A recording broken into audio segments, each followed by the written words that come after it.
जय हिंद दोस्त, मैं आपका दोस्त स्वाजित, अंतर्राष्ट्रीय प्लेयर। दोस्त, सबसे बड़ा इस समय का न्यूज है, अभी मैं प्रैक्टिस करके छूटा हूँ। अतुल प्रसाद सर ने कल भी एक नया बयान जारी किया है कि जो आप लोग रिजल्ट की मांग कर रहे हैं सप्लीमेंट्री रिजल्ट की, कि भाई हमको सप्लीमेंट्री रिजल्ट मिल जाए। अतुल प्रसाद सर ने कहा है कि जिस सीट पर जिस व्यक्ति का चयन हो गया है उसने उस पर काउंसलिंग करा लिया, उसके बाद वो नौकरी छोड़ के जाता है तो उस सीट पर दोबारा काउंसलिंग नहीं हो सकती है। एकदम साफ मना कर दिया। तो अब सप्लीमेंट्री रिजल्ट वाले बताओ, कल से मैं न्यूज बता रहा हूँ।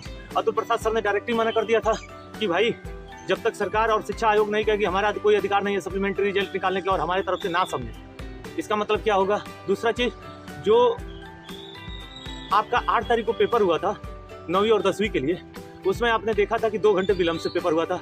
वो 2 घंटे विलंब ट्रेन को दिखा के किया गया था कि ट्रेन लेट आ रही है, शिक्षक नहीं पहुंच पा रहे हैं टाइम से, इसलिए 2 घंटे विलंब हो रही है। लेकिन उन 2 घंटों में क्या हुआ क्या नहीं हुआ, उस दिन की परीक्षा ही क्यों नहीं रद्द कर दी गई? अगर यही चीज था तो भी उसमें पूरे परीक्षार्थी नहीं पहुंच पाए।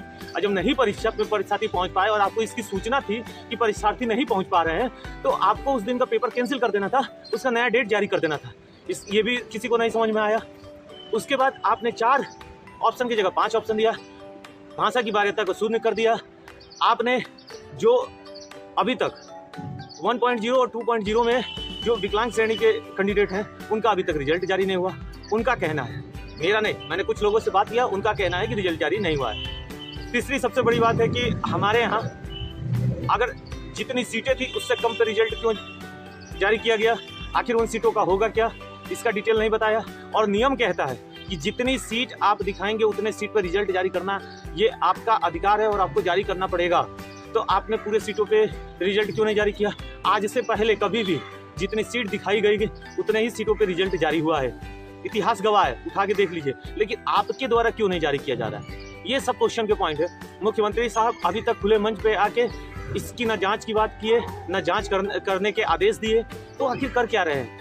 युवाओं के कैरियर से खिलवाड़ हो रहा है। जो शिक्षक है, ये बिहार के कैरियर से खिलवाड़ किया जा रहा है। मैं इसीलिए कहा कि जब हम लोग कोर्ट चलेंगे तो कोर्ट में ये सारी बातें साबित हो जाएंगी कि भाई कम सीटों पर रिजल्ट देने का मतलब भी अपराध है।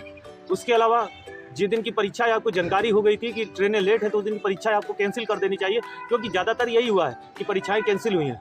2 घंटा विलंब करने का मतलब क्या था, वो किसी को नहीं समझ में आ रहा है। दूसरा, जो रिजल्ट जारी हुआ, एक सेंटर के ही सारे लड़के मेरिट लिस्ट में किस आधार पे आ गए, उनका अभी तक जांच क्यों नहीं किया गया?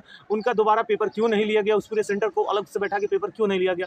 ये सब बड़ी विचित्र बातें हैं। हमारे देश में ऐसी बातें हो रही हैं और कहा जा रहा है कि हमारा भारत उन्नति कैसे करेगा। हर एक भारतीय युवा और हर एक व्यक्ति से पूछा जा रहा है, तो भारतीय युवा उसमें बढ़ चढ़ के हिस्सा ले रहे हैं कि हमारा भारत महान कैसे होगा।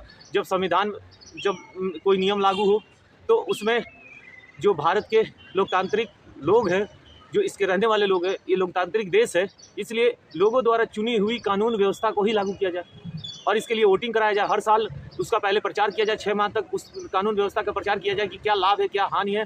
उसके बाद उस पर वोट कराया जाए, जिस पे अधिक वोट गिरे उस कानून व्यवस्था को लागू किया जाए, अन्यथा हटा दिया जाए। अगर राज्यसभा, लोकसभा, उसके बाद जनता के बीच कानून पास हो, उसी कानून को लगाया जाए। यानी 3 जगह कानून पास होना अनिवार्य रखा जाए। और सबसे अधिक इंपॉर्टेंट होगा कि वो अगर जनता के बीच कानून पास होता है तो ही लगाया जाए, अन्यथा इस भारतवर्ष के युवाओं और जनता पे अपना कानून नियम जबरन न थोपा जाए। तो ये बड़ी अच्छा रहेगा। हम इस भारत के स्वतंत्र नागरिक हैं और अपने बात रखने का अधिकार है, और आपने कहा भी है कि आप अपनी बात रख सकें, तो हम अपनी बात खुले मंच से रख रहे हैं। और ये हमारी मांग है कि बिहार में शिक्षक की जो बहाली हो रही है उसमें भाषा वरीयता को मान्य कर ये सारी गड़बड़ियों को देखते हुए पुनः पेपर को कराया जाए। यही मेरी